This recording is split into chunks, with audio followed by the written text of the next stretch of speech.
Welcome to the Wildcast podcast, coming to you from Wildcast Studios with your hosts Adam Lund and Jeremy Boucher. Welcome to Wildcast Studios for another episode of the Wildcast podcast presented by Alpha's Appliance Solutions, which right now they've got the Autumn Kitchen Suite Savings event now till November 1st. Instant savings on qualifying Maytag and Whirlpool appliances. You buy two, save $200. You buy three, save $300. As always, finishers, I am your host, Adam Lund, and I'm joined by the newest writer for Rocket Sports via the Hockey News, as well as Irish Town's Thanksgiving Master Chef, Mr. Jeremy Boucher. How are you, buddy? Well, that's a little extreme. Yeah, I'm doing well. Hey, what if they buy 4 appliances? Do you save $400?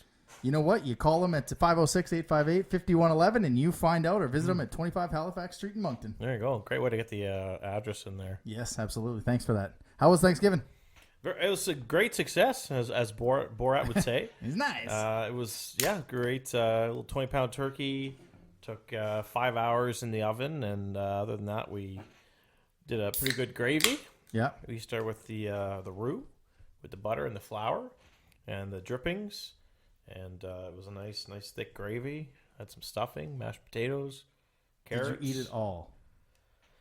Um, And I ask that because, as people on YouTube can see, I'm not eating any of it. So, did you eat it all? So, I was like a hungry clock.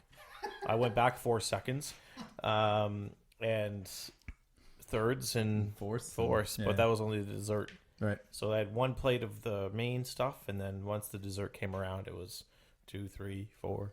It was Just the pumpkin pie for dessert? pumpkin pie, apple cake.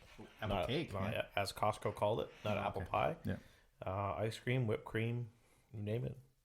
Did you happen to go to Superstore, hashtag not a sponsor, and buy the pumpkin spice whipped cream that I showed you to put on said pumpkin pie? I did not. I couldn't find it. What, you go to all these grocery stores and you take these pictures and you send them to me. I find and the they're stuff things that I don't eat. I've never, anytime I go to Sobeys or Superstore, Yeah. I cannot find them. You got this pumpkin pie whipped cream. You've sent me pictures of Buffalo Wild Wings, barbecue sauces. Yeah, Buffalo Wild Wings, garlic Parmesan sauce. Cannot, Yeah. in the life of me, find that anywheres. Mr. Puff's Hazelnut spread, which Pat sent that to Pat too. He's pretty pumped about it. I don't know where you find this stuff. Well, next time we go shopping, we'll bring it. You need to tell me when you go grocery shopping. Yeah. I need. It's amazing how much stuff I bring how much stuff I find that I don't eat. I don't eat every pumpkin week. spice. You're sending me a picture of something at the grocery store. Yeah. And then I'll purposely go to the grocery store the next day to look for it, and I can't find it. Looking out for you. At least I'm finding it. So yeah, we're speaking of food. Master Chef is one of Gordon Ramsay's wonderful shows. There's other 7 that he's got on. He's got 2 of them on right now. Kitchen Nightmares, which that one I enjoyed that show the most, but also, could you imagine watching that show and you realize that was a restaurant you went to it comes on Wednesday and you went there on the weekend before and you're just like, I ate, oh God. Are you telling me I ate in that place? But Hell's Kitchen has started. Tad is gone, a professional Quidditch player. That's right. Yeah. Which I had to Google because I didn't think that was a thing. Never heard of it before in my life. Who do you got? So I got a 4. I got two guys and 2 girls right now that I think will be Final Four. That's a quarter of the group. Well, am I supposed to pick a winner here? Well, you pick the finals. All right. So my 2 guys that I like are Ryan, the Irish guy from Ireland. Yeah. And Jonathan, he's the skinny guy with the beard. Yep. And on the lady side, is it Sammy? Yep. Sammy from LA, I think it is. And what's the other one I like?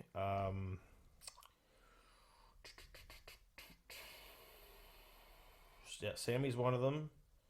And no, it must be Atoya? this one. No, what's her name?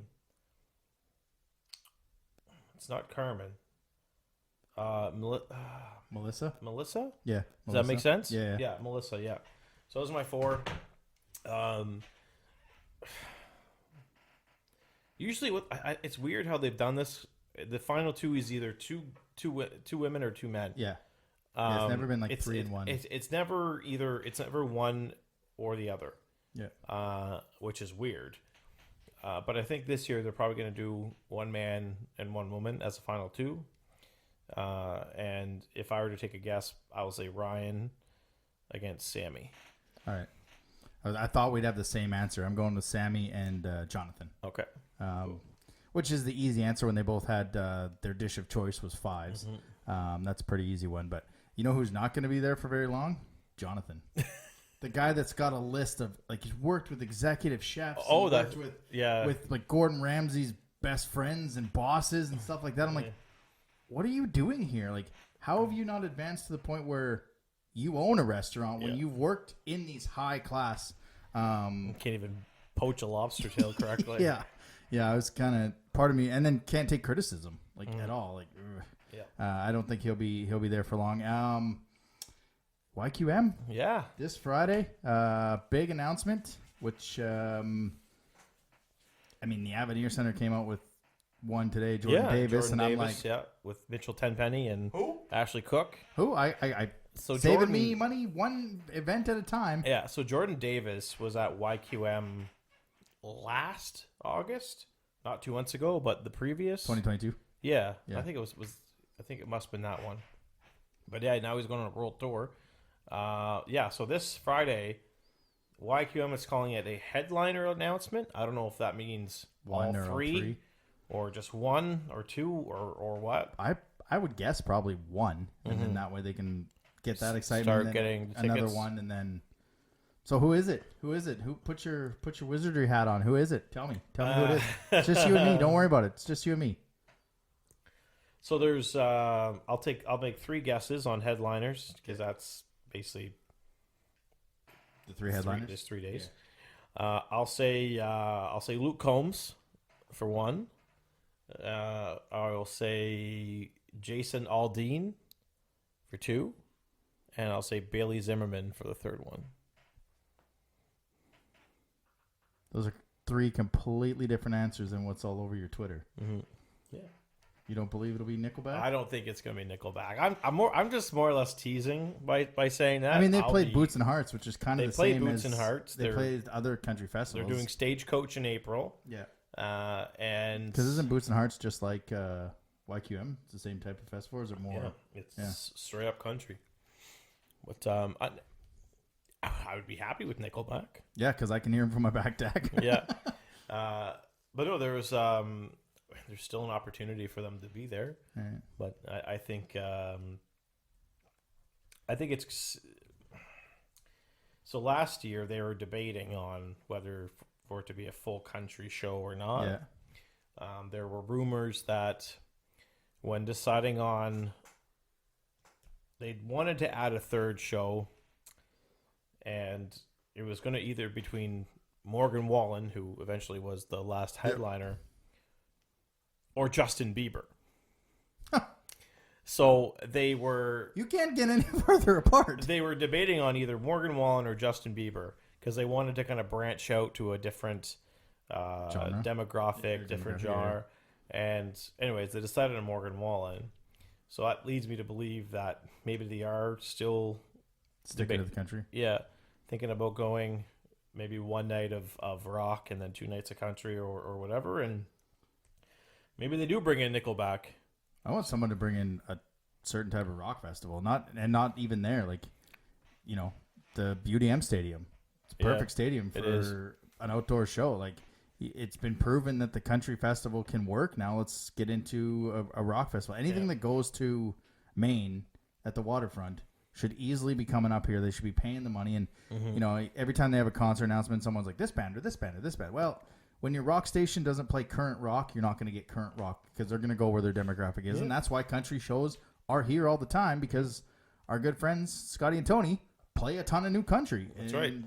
That's why Guns N' Roses was here, because our current rock station plays Guns N' Roses. Roses. Yay! So if you want Avenged Sevenfold and Seven Dust and, Nickelback, well, they've been here, but current hard rock bands that I can't think of off the top of my head, let it be known that you want the radio station to play them so they get traction and they get in there. But yeah, I'm gonna throw Tim McGraw's name in there because Yeah. we talked about it on the way to Cape Breton. That's just one because I think Luke Combs is coming here. He's been to PEI. He'll probably come here. Yeah. And then Garth Brooks. Actually, I hope it's Garth Brooks at the Hill eventually, because he's an unbelievable show and we deserve that. So as always, don't forget to follow us on the social medias for Jeremy's update on Friday to find out if he's pleasantly happy with that. Twitter, Moncton Wildcast, Instagram, Wildcast Podcast, TikTok, Wildcast Podcast, and of course, like and subscribe here on the YouTube. And don't forget to click the little bell so you are notified and don't miss a post-game show. Quick question. Mm-hmm. The NHL season starts tonight. Before we get into some of our picks, how do you feel about the Flames?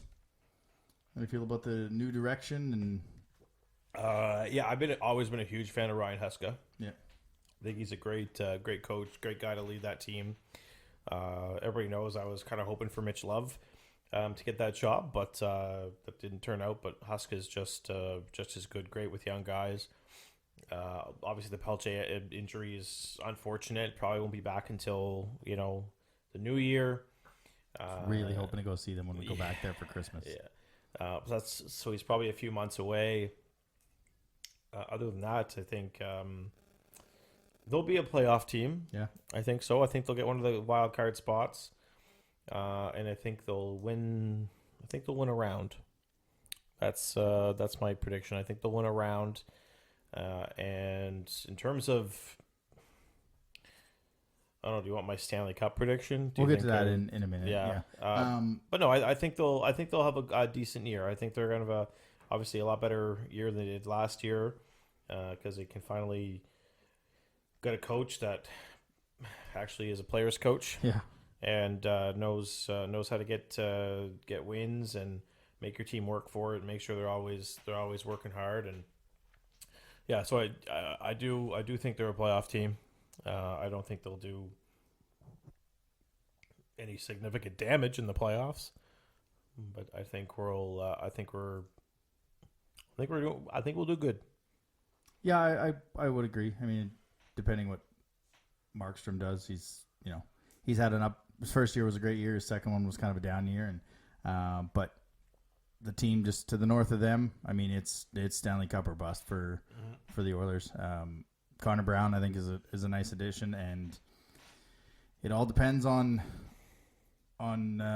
Jack Campbell. If he comes back and can get into form, and it's not all on Stewart, then I mean they should continue to ascend and hopefully Skinner. But you can tell that Oilers hockey is back when Lavoie is in the waivers and everybody in Edmonton is freaking out. I was hoping the Flames would pick him up. Me too. Just to watch that burn. What are you drinking, by the way? What do we have today? Well, I think the best part was what was on the lid. Foam? Yeah, salted caramel cream foam. Oh, yeah. So it's a salted caramel of something, but you couldn't quite get it? Yeah, good. All right, Rookie of the Year. I assume that Connor Bedard is going to make the Blackhawks. Jesus. It's good, is it? Best part of it. You good? Yeah. All right. Good to I last believe round. Connor Bedard should make the Blackhawks. He's got a pretty good leg up into that. Yeah, exactly. Love the player, hate the team. He's the number one to win the Calder. So I'll give my Calder pick first, and it is not Connor Bedard. It's Justin Dumais. Jordan Dumais, sorry. Just kidding. Justin Dumais. Justin Dumais in Gatineau. I think he's going to suffer the same fate as Connor McDavid. Really? And Okay. I think he's going to, not any malicious intent like with McDavid. It was just a freak accident where he went into the boards and broke his collarbone. But I think he's going to be injured at some point or just be on such a down streak. And he's going to miss out on the Rookie of the Year. So I will take Adam Fantinelli of the Blue Jackets. I think because it was the same with McDavid and I think it was Panarin. Connor will come back. He'll probably score goals, but it just Fantelli and the Blue Jackets, they don't have much there. I think it'll be him. If I have to go outside the top names, the surprise edition, it doesn't happen that often. I can't remember last time it happened, but Devin Levi for Buffalo. Yeah. I don't remember the last time there was a goalie that won the Calder, but my outside name would be Devin Levi. That's a good pick. Is he even going to start? He's not starter in Buffalo. I don't think so. But I think he'll get a boatload of the start, enough to put him into consideration. Yeah, for me, it's... Now, no pressure, because you went with Matty Beniers last year. I did go with Matty Beniers last year. Got it right, so no pressure. For the sake of transparency here, for me, it's Connor Bedard will win the Calder. But if it's not him, my second place vote will go to Logan Cooley of the Arizona Coyotes. Here's a guy that we had the honor and privilege of watching at the World Juniors here in Moncton, and he's dynamic. It's unfortunate he's in Arizona, but I think he's going to be an absolute star in this league, and I think the Calder is between him and Bedard. So it's my pick will be Bedard. But at the same time, in a situation like you said, where if there is an injury, or it's like last year with Jordan Dumais, he was going to be the CHL player, or Bedard was going to be. So who else is going to be? What's another name? So, yeah, and that's it. So if it's not Bedard, for me, it's Logan Cooley.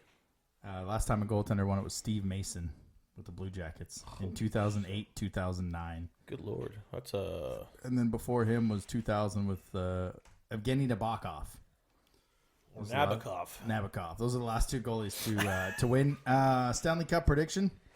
What's your finals? Oh, this is the tough one, eh? Yeah. The finals? Well, the finals and a winner, I guess. I'm gonna go with the Carolina Hurricanes and the LA Kings. Wow. Okay. Yeah. Yeah, I think I personally think they got worse with the addition of Dubois. But I don't mind that. And who wins out of that one? Give me Carolina. All right. Yeah. That place will be the Storm Surge and the Stanley Cup Finals. Yeah, that'll be pretty good. That's our year. This is our year. Okay. It's like I said, it's Stanley Cup or bust. So I'm taking the Oilers, and I'm going to take the New Jersey Devils. I was going with the Devils too. I had the goaltending Devils. Is a little bit. Yeah, their goaltending is what worries me. But I mean, it just takes one hot goaltender in the playoffs, and So I've got the Devils, I've got the Oilers, and I think Connor's going to raise the cup. Draisaitl will win the Conn Smythe. McDavid will hoist the cup. I'll be on. No, I'm not going to say it. Very inappropriate for me to say that. So I'm not going to say it. Perfect. But I'll be, Yeah. I'll be. Yeah, you will be. Do you want to make an outdoor game bet, or you want to wait till closer to like a jersey bet for the outdoor game? When is that? The end of the month. Or do you want to wait till the show before and see how the two teams are playing? Yeah, I need to see it. Yeah, okay. That's fair. Because, I mean, that one's, like a Sunday afternoon game. All right, let's get some news and notes from around the queue. News and notes from around the queue. So stage one of the QMJHL Cup is over, the Atlantic portion. Team Nova Scotia defeats Team New Brunswick. Shocker. Yeah. I had some of the names on there that had a bit of a Chip, I think his name was. Oh, Aaron Chip. Aaron Chip, yeah. 4 games, 8 points. He was named to Team of the Tournament. Isaiah Rogerson from New Brunswick, 4 games, 3 points. Aiden Odell from Nova Scotia, 4 games, 3 points. Defenseman Jacob Gucci, 4 games, 1 point. And Jackson Batchelder from Prince Edward Island, 4 games, 2 points. Okay, that's a dub name right there. Jackson Batchelder? Yeah, 100%. And goalie of the tournament, Andrew Ackerman, 1-1 with 2.26 goals against average. There's no team of the week in the queue, obviously, because there was games on Monday for Thanksgiving, so that will come out yesterday. So I think Loshing might get on that, but Loshing might get on that. Tommy Cormier might get on that. This is going to look real good if they actually do get on that the day after when we post that, but we'll have to see. But yeah, Aaron Chip, I mean, I was kind of looking at some of the stats. Looks like he had a pretty good tournament there. Yeah, he's quite a good player, and there's also a player in Quebec off to a good start, Romain Italien. Ooh. Oh, let us talk about him. Romain. That was well done, sir. Yeah, well done. I think he had 16 points in 9 games last time I checked. Oh wow. I think he's the brother of Elliot Letellier. I think he's on Blainville. And yeah, big kid. 6'2", 170 pounds at like 15 years old. So he's an early name for Blainville. next year's draft right here in Moncton, New Brunswick. Gabe Smith brother was at the tournament too. Gavin. Yeah, Gavin. I didn't watch any of it, but He had a couple points, I think. 3 Yeah. points, something like that. Yeah. So Another one to look at. yes, absolutely, for the draft here in Moncton, New Brunswick. Coach's name for the 2023 Under-17 Championship. Coach of Team Red will be Carl Malat of Victoriaville, who's named head coach of Team Red, and assisting him will be Eric Bouchard of Shawinigan. So there's coaches from other leagues, but those are the 2 Q names. And again, that tournament is in Charlottetown and Summerside, November 2nd to 11. And the Scholastic Player of the Month for September for the Wildcats was Nathan Grenier. Ah, yes. Yes. Smart on and off the ice. Absolutely. All right. Speaking of news. Oh, you have more. Go with it. Maxime Barbashev was released from his amateur tryout with the Hartford Wolfpack. He will report to the Shawinigan Cataracts. Nice. So they get him back. Yeah, which means Shawinigan will have to dump a European player, and our trade looks... I hope there's more to it. Yeah. Yeah, because he reported. But, I mean, you had to... Who are they going to get rid of, I wonder? Not Leo Broyard. No. Who's the other one? And this one I'm just going to look at. Leo. Not Sweet Leo. Not Sweet Leo. Leo. You got to figure out which one of them you're going to keep. Why's your internet so slow? It's because you're with Bill. It's because I got 75 things open. Yeah. Not Leo. Where's the other guy? Jordan Forget. No. From Swiss? No, he's not from Switzerland. He's one of the... You're in Klima. Klima. Oh, shoot. What the hell are they going to do? Yeah, that's a tough one. Well, Barb's is a Euro. He was a round 1 pick by Shawinigan Klima, right? Yep. Wow, maybe they will get rid of Leo. And Leo is Also a round 1. round 1. Holy smokes. Well. What do they do there? Because he can be moved. Can he not? Who? Barbashev? Because he's a 20. He can be traded any time. Technically, yes. Because, I mean, there's a team that's pretty good that Only has 2 Euros, but if you can get Barbashev and only has 2 20s in Halifax, I mean, they got Yannick Ponzetto and David Morvac, so Barbashev is an upgrade on Ponzetto. I don't think they get rid of Ponzetto this early. They're already comparing him to all the other Swiss players that they brought to Halifax. Okay. So it'll have to be another team that's... Because it's something to monitor. Barbashev can be traded because he's a 20-year-old. Yep. You don't have to wait till the trade deadline, but you got to find a team that wants to take on 2 roster spots. Yeah, and that's I wasn't sure on that, but that's the team that just, as we were talking about, it came to me that Halifax has an open 20 spot. He would nicely fit right in there. Yeah, but still, you sticks it right to us. You wouldn't be able to make that deal right now.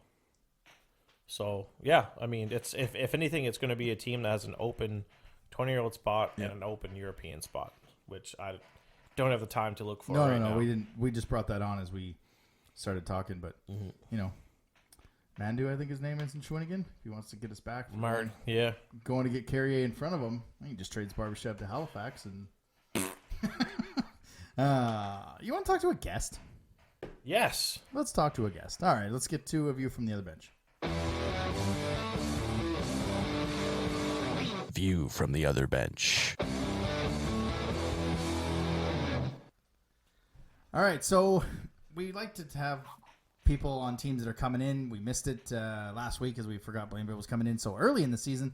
But we brought on a guest that we figured we'd chat with on their season after they've been here. Play-by-play voice of the Armada, Cédrik Blondin. How are you? Hi guys, I'm finding you. Not too shabby. Like I said, we saw the Armada in last night. I didn't realize it was 4-5 for them. I thought it was just a 3-3, and they showed it early. But is that one of the weirder schedule things that you've kind of noticed?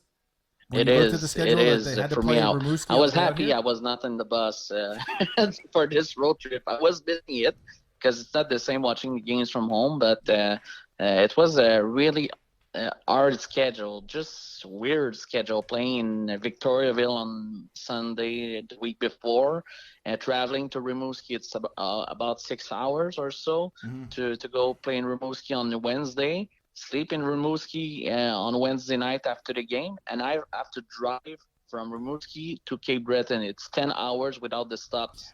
So imagine having to stop for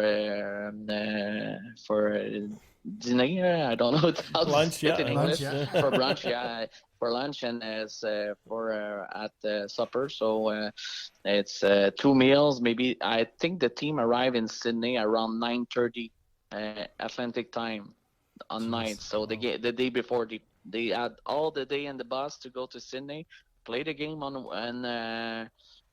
on Friday night, drive to Halifax after the game, arrive midnight there, around 3 or 4 a.m. So play on in Halifax on Saturday, drive to Moncton after the game. That's not that bad. It's okay. It's okay drive. It's usually what it is to go in the Maritimes, but it's the part with Rimouski on Wednesday and the day off being in the bus for at least 12 hours. Yeah, It's just awful.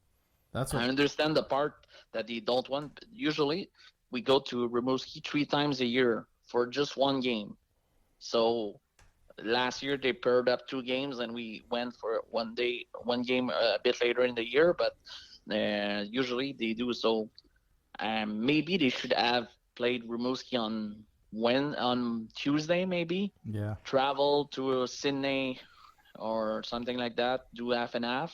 But usually when we start in Sydney, we do the road to Moncton on the first day. We leave like 2 days before the game, do the first part to Moncton, arrive in Sydney the day before the game. So usually you got the drive in half. So it was not like that. And just crazy scheduling, just awful scheduling. Yeah, he did you no favors, and I was like looking through your schedule there, and at least the next road trip you're coming back through St. John, Bathurst, and Charlottetown. It's 3-3, but you don't have to play a game 2 nights before, and then you got a doubleheader with Rimouski in March. I think it was 6 games in 10 days, with 5 of the 6 on the road, 5 in a row.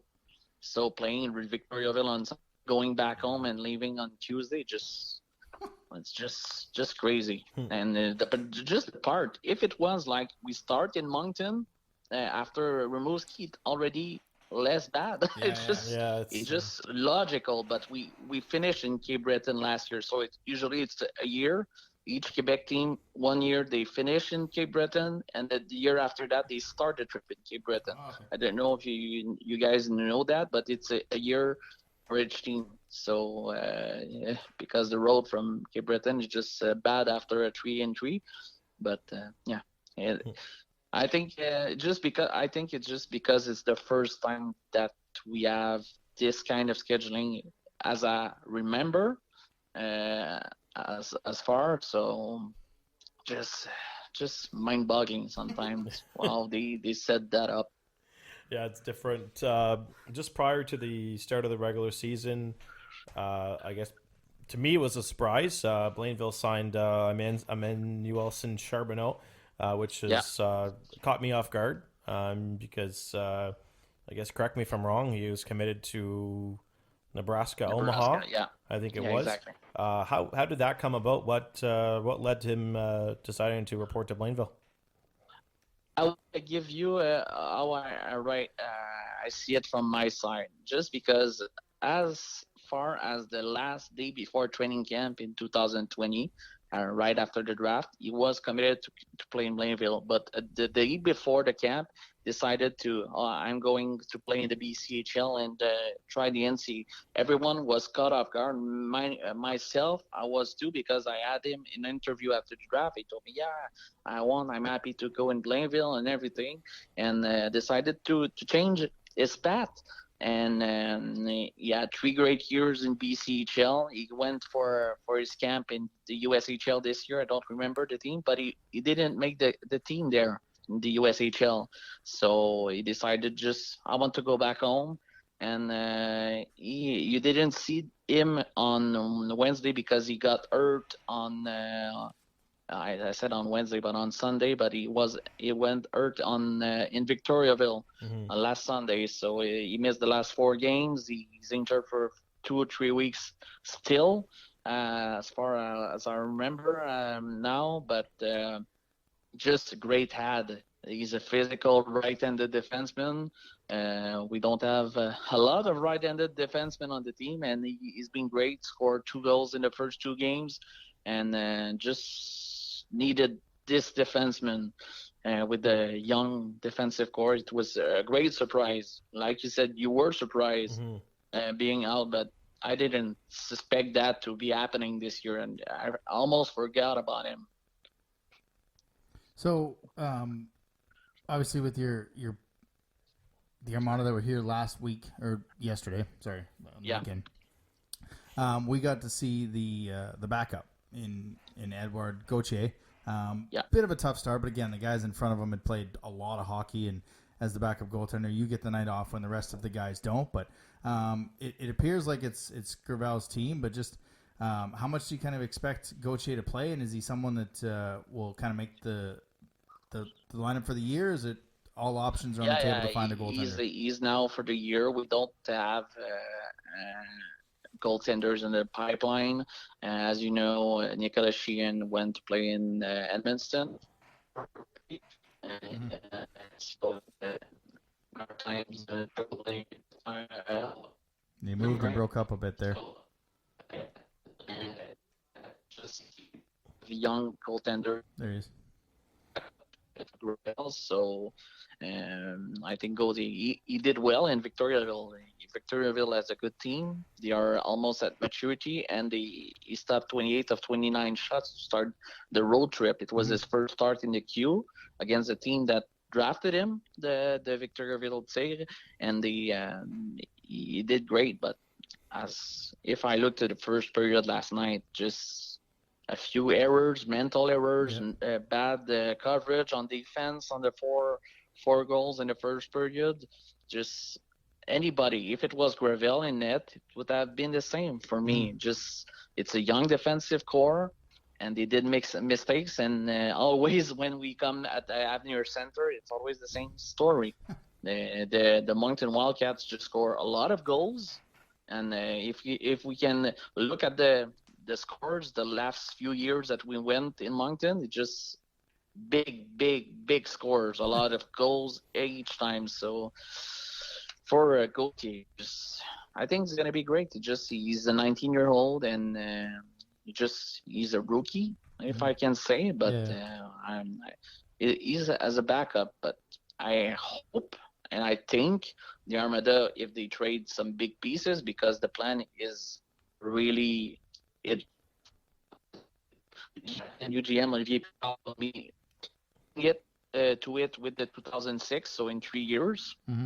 So in 2025-26, with all the players, the 2006 being the 19-year-old, and we all know that they are going to need a goaltender because Gravel is 19 right now, so he's not going to be there at that time. So I expect the Armada trying to move for a goaltender that is going to be there for at their prime, or are they going to look for a good 17-year-old, or just wait and maybe grab an overager that time? So it's possible that they do this, but it's hard to know. Just the goaltender is a weird story this year. Just there's not a lot of big names, and it's hard to predict what's gonna happen. Another player that's going to fit into that age group really well is Zach Wheeler, who's of course from here in Moncton. How was he at training camp, and how has he looked so far this year? If I can sit, not sit, a quote. Sorry, in English it's quote. If I can quote the GM after training camp, he told me it was the biggest surprise of the camp. So, as I can understand, it's just he had not a lot of things to prove again with the Mountain Flyers. Yeah. So I think with the season that he had last year, he had a rough second half. But if I remember, and just he played a lot of hockey last year, and the next step was this one. Yeah, the great camp. He's not the flashiest guy on the ice, but he does all the small things right. He's a big body. He does well around the boards, and whoever he plays with makes the players better. We see him. He has moved up and down the lineup, second, third, fourth line already. He had a few great games. Still waiting for his first goal, but he had a lot of good chances. But he's gonna be good. He's gonna be good. But only thing we could not forget is just because he's always be under the radar. If I talk about Matteo Nobert and Xavier Villeneuve, so I think it's great for him that he's not the top 3 player taken in the draft, and he's just a right fit in the team. So I guess the last one for me there, you guys got off to a 4-1 start, and then scheduler doesn't give you any help, and you end up coming back, I think, 4-4 now.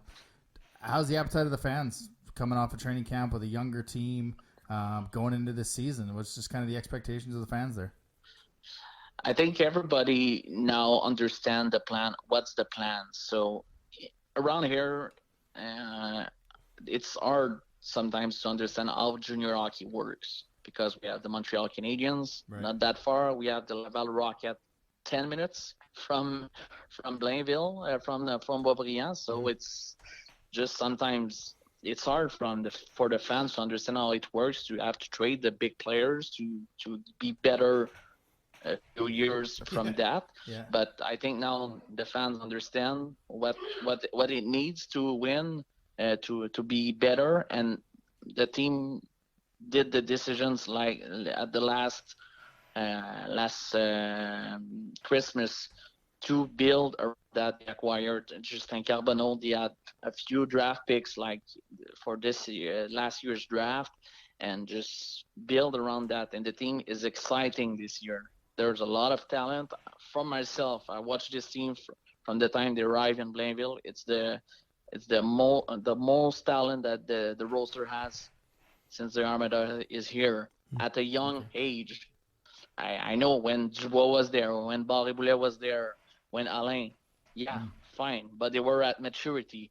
But now at 16, 17, and 18 years old, those are good players who are just going to be better and better after each game. So I think the fans just want to have good, exciting games, and it's been that so far this year. There are just 2 games out of 8 in Blainville, and 2 great hockey games. The fans just, if somebody exited the Centre d'Excellence Sport Rousseau with a bad mindset, they don't know how junior hockey works. Yeah, you got those fans not just in Boisbriand, you got them fans everywhere. So really appreciate you taking the time to join us. We'll try and have you on at the trade deadline shows, and then we'll see if we can figure it out before Moncton goes to Blainville after the trade deadline, and see how things are lining up with you guys and us as we get ready for another game there in January with you. Does that work for you? Yeah, it's fine. Whenever you need, just let me know. It will be my pleasure. Perfect. We will do that. Again, thanks, Cédrik, and you have a good night. Thank you. All right, well, I mean, we talk about them. We might as well do the weekly rewind, eh? Yep. Why not? Oh, we live? Oh, my bad. Weekly Rewind. We're live. I did not see that one coming. All right, we're live, folks. We're back, and welcome back to the show. That is usually one of the situations where I tell him what we're going to do, and then I hit the button. This time, I saw him look at his computer. I was like, oh, he's got his earphones on. He's ready to go. I'll just hit the button, and away we go. Sometimes you don't know what's happening on the podcast. No, but sometimes those make for the best bloopers that we'll show. So the Wildcats go 2-1 over the weekend, bringing the record to 5-2 on the season. Faced another tough test in Victo. They lost 5-3, and then they went back-to-back. Jesus. They go back-to-back with wins over St. John 4-2 and Blainville 6-4. Going back to the Victo game, they started well. It was tied after 2. Or they had the lead 2-1 after 1, and then Victo just kind of took over a little bit, scoring 4 straight. It wasn't Victo that took over. It was the bad tendencies from last year rolling over to this year, which allowed Victo to take over. Yes. Ironically, the day after the game, I went to Superstore, and guess what I bought? Turnovers, yeah. Yeah, that's a theme. It's a theme early on. Delicious apple turnovers. John being back gave them obviously a bit of a boost. And, he couple goals in his a nice one right off the draw. What was his other one? I think that was probably on a turnover. I think so. Yeah. I'm trying to remember. I know Tommy Cormier one was one. Just too many. And in the second period, it's a situation where they couldn't get the puck out. Ended up in the back of the net. Yeah. And it was one of those things where, like you said, it reared its ugly head. But they kind of expected that. They were playing against a tough team in Victo, just like they played in Halifax. Mm-hmm. They responded the way they wanted to, and like Heptich said when I talked to him, they had some spurts in both those games against Halifax and Victo. They just couldn't put it all together. Yeah, that's what you need. Like it's I think aside from, I don't think we've seen a full 60-minute effort except for game 1 against Cape Breton.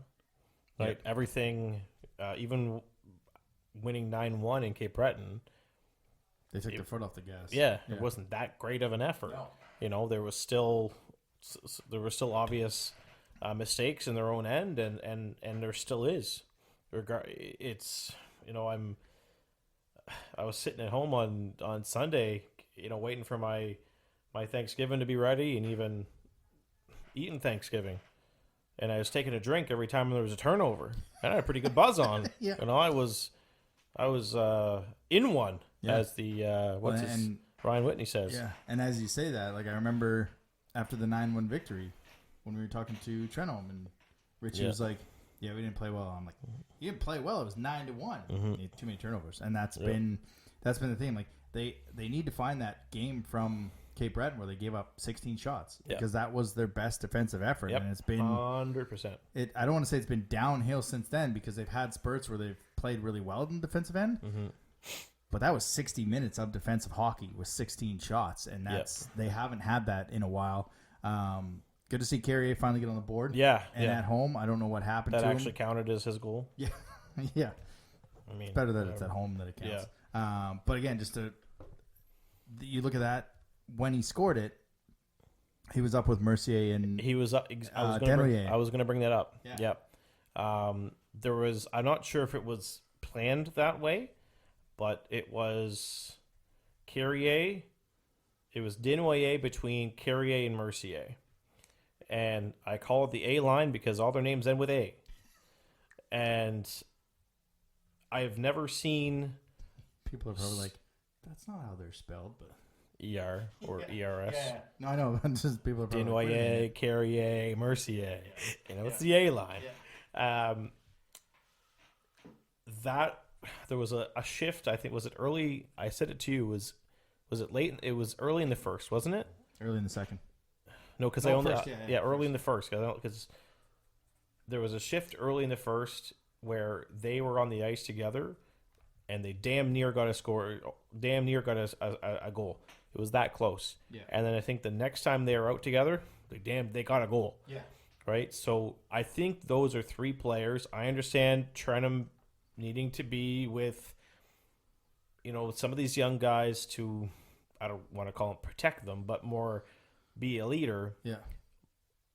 But those three, I think you need to find an opportunity to get them three together on the ice, because the flash was there. Like I saw it. The light bulb was going off here. Now, was the light bulb going off in the coaching staff's head? That's a different story, because we didn't see them together on Sunday. Yeah, Carrier because was out. Carrier's hurt. Yeah. So, but I don't even know if you have to put that as your lineup, like put them as a line together to start the game. Like I think right now that's something you just, when you need a little bit of a spark, you put that line together in maybe for the second period. See if things go. Like I'm surprised we haven't seen, after the Halifax loss, after the Victo loss, we didn't see lines being jumbled, which Dan likes to do, to try and find a spark in that St. John game. He kind of stuck with what he had. And you're right. It seems that things have been pretty consistent across the board when it comes to lines. It's, you've with Gabe Smith's injury and now Carrier's injury, you're seeing, Deloria get in the lineup. Yeah. And lost his goal to game average though. Yeah, I know, it's unfortunate. That was a record that I was hoping would stay alive, but no, that's Trenholm moved up. Trenholm moved up. Man, I just I keep going back to that line. I need to see more of it. Yeah, and it was almost instant chemistry. Like it's as if they had been playing forever for a very long time, because they knew where each other was. So it's something that I think needs to be looked at. Yeah, just again, if it's not a spark, just to get something going. That's and you don't need the protectors anymore. No, you don't. Guys aren't fighting. There's been a couple in other games, but like I said to you guys before we talked to Cédrik, Samson hammers Anson, and nobody comes to even talk to him. Like that's just the game we are. So to have Trenholm with Carrier, and then to have Trenholm play with Denway, I understand it. Especially for a face-off guy, like Trenholm was a pretty good face-off guy. So to have him up there with Denway, I understand it. But yeah, at some point you got to put that line together. And then Saturday in St. John, I think we found a backup goaltender. I think St. John found a starting goaltender. Yeah, absolutely. The Wildcats get a 4-2 victory over St. John. It could have been 3-1, 4-1 after the first period, or early into the second. They hit 3 posts. I think Collard hit one, Mercier hit one, and somebody else hit one. Mueller on the 2-on-1. Mueller, yeah. And then Auger goes bar in this time. It finally worked out for us. But, the highlight of that one was Keegan Warren. Just composed from start to finish. And I think him going to junior A last year really helped his development. And, you look at young goaltenders, and, I've said it a few times on this show, you get loud in the net, and you're moving and doing all this stuff, and he's quiet. He's composed. He made the saves he needed to make. When things broke down, he was right there. I think he had one where he kind of a little bit of miscommunication behind the net, which is going to happen when you're not playing all the time. But, I was quite worried, because I had put the request in to talk to him after the game, and I was like, I don't want to talk to him if they lose. And then it was 2-2 for the longest time, and I'm like, please don't go to overtime and lose, because I don't want that. But, then eventually the game just kind of, the Wildcats, again, turnovers. Collard had turnover. Auger had a turnover goal that worked for us. Collard had a turnover. Or Lounsberg had the turnover to Collard. So it's not always going to be our turnovers, but there's enough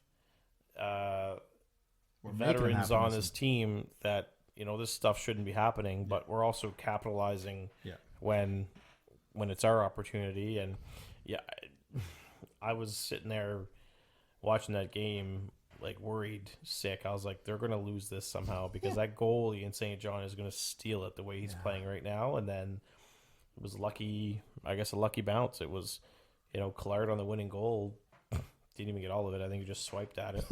And I at first I thought it went off his skate and they were going to call it back, but then I saw the replay and I was like, okay, this one's going to count.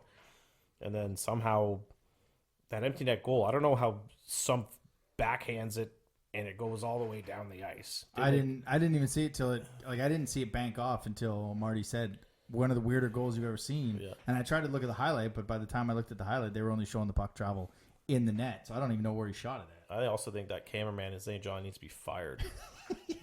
Like, he's a terrible cameraman. Yeah. I don't know who's, camera operator. You know, I'll be more professional here, but man, like, I don't know who's working that thing, but man, terrible. Like, the worst operator of a video recording device I have ever seen in my entire life. I was so mad. I could.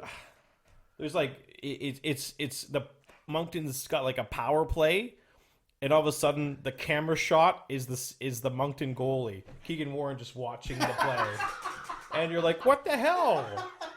Are you serious? And it's like Moncton's got possession in the St. John zone, working a power play, and all of a sudden the camera switches to a shot overhead of Keegan Warren just standing there. Just hitting the wrong button. I'm like, who is working that? Like, even in Moncton, it happened a couple of times on Sunday where the play was going on, and all of a sudden a graphic popped up on the screen. It popped up on the Jumbotron too. The St. John camera operator, they need to figure it out, because I mean, that's a dump. Yeah. Lever, 41 shots, 54 shots, 18 shots, 43, 33. Like, he's getting a lot of shots, and that's a lot of rubber. Yeah, he's playing quite well. We talked about the Carrier playing up in the game against Victo. I did notice in the game against St. John, they moved some defensive pairings around. So then Moran and Plondowski, Bhutan and Zielinski, Forte Gendron and Grenier, and it seems like when they get into a bit of a situation, Moran's with Grenier, Plondowski's with Forte Gendron, Bhutan and Zielinski are staying together. Just leave it. They went back to it again on Sunday against Blainville after the first turnover that resulted in a goal. They went right back to that shift. Just leave it. Yeah. Let those guys play together. Let Moran and Grenier play together. They've had success when they play together. Grenier plays much better when he's with Moran. Forte Gendron just settles down when he's got that older veteran on his wing, and you saw it with Hamel and ISNs in his first year when Frankie came up. He was kind of, I don't remember if he played with Hamel right away, but then we acquired Hamel, and he played with him every game. They started every game, and that's why ISNs is one of the better defensemen in the league, because he had that consistency to grow with a good defenseman beside him. Yeah, no, you're right, and it's it's still a work in process. Work in progress or whatever. But no, there's things that still need to be worked on, and there's it's these mistakes and stuff. Maybe it might not cost you, in a game against St. John or a game against Bathurst. Or, no offense to them, but, I think people know where I'm coming from. But in a game against Victoriaville or in a game against Drummondville that's coming up on Thursday, these are teams that will capitalize on mistakes. And I think it happened against Victoriaville. It was turnovers were the key part. And if they can play a decent game defensively against Drummondville, I think they've got a chance. But other than that, they need to figure it out. Yeah, and we just talked to Cédrik on Blainville, and the team that was playing 3-3 or 4-5 or whatever it was, 4-6, they jumped on them early, got up 4-1, and then they started to take their. The second period was one of the most boring periods of hockey I watched. But the third period, credit to the Armada, they came out guns blazing, and Moncton couldn't get it going quick enough. Yep. And they're lucky they were playing against the Armada and had a 4-1 cushion because they only had 6 shots in the third period because they couldn't ramp it up. And on 2 of those shots, one was an empty net goal and one was a goal by Loshing. Yep. You can't take your foot off the gas on these teams that play 3-3 because they're going to get arrested in an intermission and they're going to want to come out and catch you doing that. And Moncton almost got caught doing that. That's what I mean. There's tendencies that are rolling over from last year that need to be addressed. And there's still some defensemen that are making, mistakes that, you'd think they'd make as rookies, but it's their second and third years in the league, and you're still doing this, this stupid stuff, and it's come back to haunt them, and it probably will continue to come back and haunt them if they don't settle down and take that extra even if it takes an extra half a second, before a decision is made. Take that extra half a second. If you got the time, take the time. Yeah. It's if you feel the pressure and your partner's not yelling at you, whip it around or banking off the glass or whatever, that's a communication problem.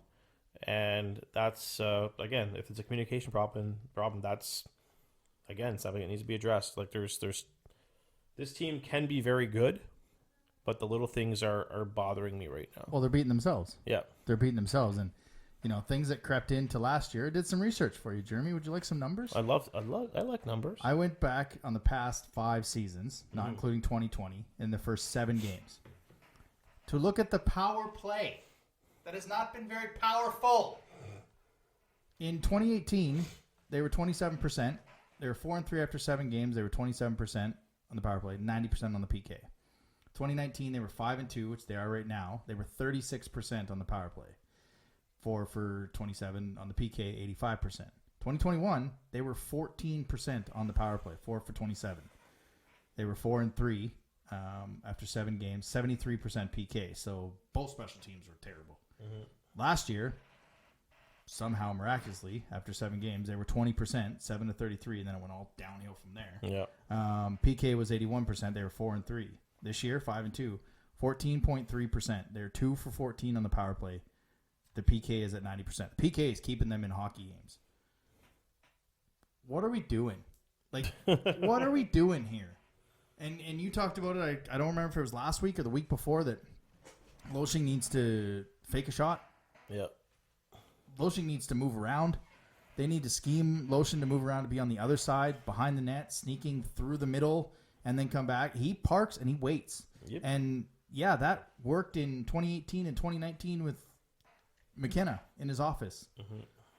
But McKenna put the puck in the net. Yeah. And Loshing, for as good as he is, he's got 1 power play goal on the season. He's got a point in every game. We'll talk about him in a little bit. He's got a point in every game, but he's only got 1 power play goal because they're going to the same thing. They're looking for the same player on the same side. And like I said on one of the post-game shows, here's how this is going to go.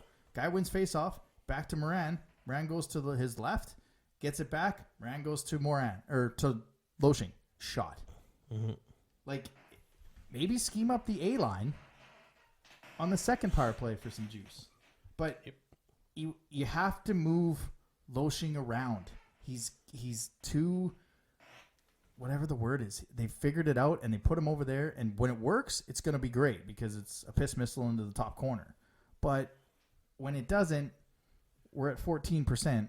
Luckily, we're 5-2, but that's going to come back to haunt us against the Drummondvilles, the Victoriavilles, the Halifaxes. The times when you need a power play goal, and it was yesterday. They had a power play down. They were up 4-2. Could have put it to rest.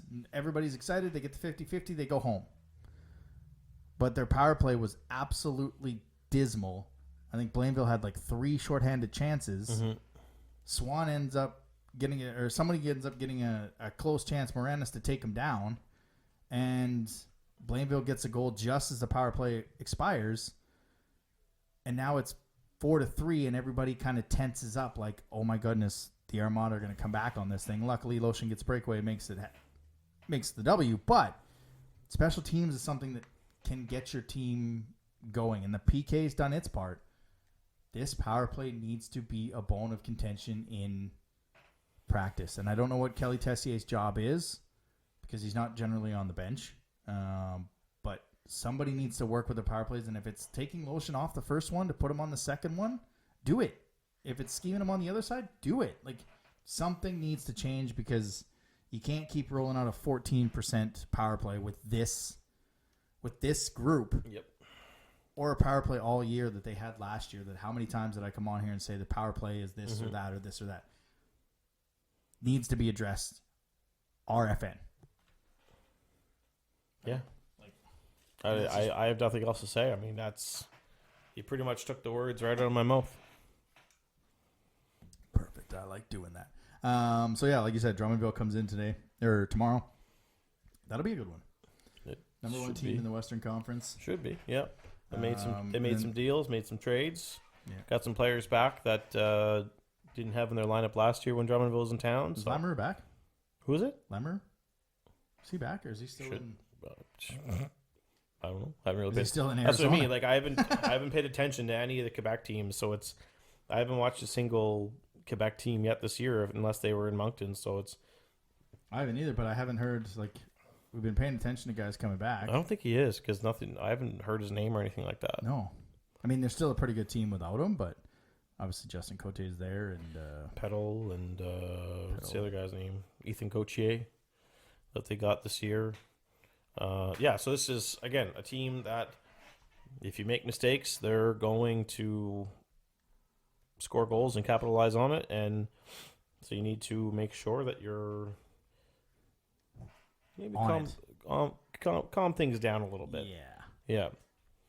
Like you need to calm down. Like you're being too loud, you know? He's back. He's played 3 games. Oh, wow. Yeah. Okay. So, yeah, that's going to be... You'll notice him out there. He's about 8'4". Yeah. Yeah. Big boy. Yeah. And then back-to-back, they got the Islanders, Bathurst again. Keegan Warren's playing one of them. Mm-hmm. Maybe 2. No. Depends how he plays. I don't think he'll play in Charlottetown. I think he'll play in Bathurst at home. Yeah, that's home start. Likely. Yeah, that's a good argument. I probably agree with you that one. Give him a home start. Yeah. Get him. Let his dad get here. Yeah, Morgan. Yeah. I should start wearing his dad's jersey. I get his dad's jersey at home. Do you really? Yeah. When I was... No. You went from 13 to 9. I think I was probably 13 or 14 Yeah. when his dad played here, yeah. I had a Warren number 2 jersey. It was nice. Signed by all the guys. And Really? yeah. It's somewheres. Somewheres? It's somewheres. Guess what your job is? It won't fit me. Well, you can bring it and wear it on the show next week. That That sounds fun, eh? Yeah. All right, you ready for everyone's... I'll try to find it. Yeah. Hey, Keegan, why didn't you wear number 2?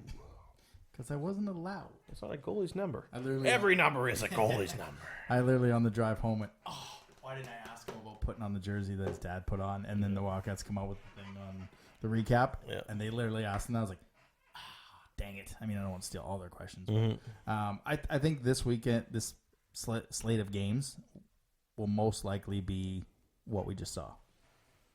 Tough one against Drummondville where if they beat themselves, they'll take an L and then they'll go on the weekend and get 2 and then get both weekend games. They'll probably get, just like the St. John game, Charlottetown's got that Ontario free agent goalie. Probably steal the show and slightly here. win. Yeah. And then slightly win against Bathurst because they'll give up in the third period. Yeah. Good times. But hopefully they go 3-0 and we get to come and talk about all positives next week. Go 3-0, all positives, nothing negative. And they're going to score 3 power play goals this weekend. All right, everyone's favorite part of the show. Eric Murray, Realtor, buy your house from him. Stick tap of the week. So I don't do this very often, but on Saturday You do it every week. What? Oh, wait, okay. Right. What? You said I don't do this very often. I said you do it every week. Yeah. So I don't do this very often, but I went to the farmer's market on Saturday morning. I'm usually, the Moncton Farmers Market. You'll go around and you're done in like 15 minutes. Yeah. Because there's not much there. There's some decent stuff. Well, let me tell you something. I then went to the Dieppe Farmers Market. And I've never been to the Dieppe Farmers Market before. This was my first time. Really? Saturday morning was my first time at the Dieppe Farmers Market. Huh. Let me tell you, folks, this place is 1,000 times better than Moncton. The food choices are so much better. Just the whole size of it is 1,000 times bigger. There's an upstairs that I didn't know about. And my uncle works there. There's an upstairs? At the Dieppe Farmers Market. It's like a restaurant. It's like a little... I don't think I've ever been... I've been to the Dieppe Farmers Market, but I've never been upstairs. Yeah, there's like a little cafe. Like a thing upstairs. All right. So, and my uncle works there. My uncle's the woodman. Nice. So he has, if you go like in the far right corner, Yep. there's a bunch of like wood Signs. signs, projects. I bought earrings from there for Layla. Did you? I think so. Little tiny earrings. Oh, man. That's my uncle. Yeah, but this place is, I couldn't believe it. Just the smell, the size, the everything. There was so much, the selection of meat. You go to the Moncton Farmers Market, there's like one meat guy. But you go to Dieppe, it's like every second booth is a meat market. It's like Boudreaux meat market, this guy's meat market, this guy's vegetables, fruits and vegetables and this and that. And I'm like, holy cannoli. And they got cannolis. Yeah. They got the holy cannoli. Yeah. And I was amazed. Found a parking spot right outside. I was like, this place is great. Yeah. I'm not walking forever. Dieppe Farmers Market. I was very surprised. I should go there more often. And so should you. Because the woodman needs your business. Because keep it in the family. Stick Tap of the Week. The Stick Tap of the Week, sponsored by Eric Murray Real Estate with the Remax Avante team. If you're looking to buy or sell a home in the Greater Moncton or surrounding area, make sure to check him out on social media or give him a call at 506-863-8802. That brings us to the Rosemary Lynn Massage Wildcast of the Week. Do you need a luxury pedicure? Yeah, I do. Yeah, you do. They've added features of a sugar scrub, a paraffin wax treatment, and hot stones. Give them a call at 506-83. I have no idea what those do, but give them a call at 830-1224 or visit them at 1224 Mountain Road. This guy, we mentioned him a little bit earlier. He's on fire. 3-game goal streak, a 7-game point streak. He scored a goal in every game this week. This week alone, he had 4 goals in the 3 games, including, like I said, kind of an important one against the Armada, just as they were coming and we needed to flip the momentum. He got it on the breakaway. He is finding some chemistry with the sump pump and Feeling 22. That is a really good line we got going on that top line. So your Wildcat of the week is your captain, number 28, Johan Loshing. And that'll do it for the episode. Presented by Alpha's Appliance Solutions. Remember, they've got the KitchenAid Cooking Savings Event. Instant savings on any qualified KitchenAid major appliances. Buy 3, 300, 4, 400, 5, 500. That'll do it. The Volts are in town tomorrow night. Sunday fun day against Bathurst. Other than that, for Jeremy, I'm Adam. We'll see you next week. Thanks for listening to another episode of the Wildcast podcast. Follow us on social media at Moncton Wildcast.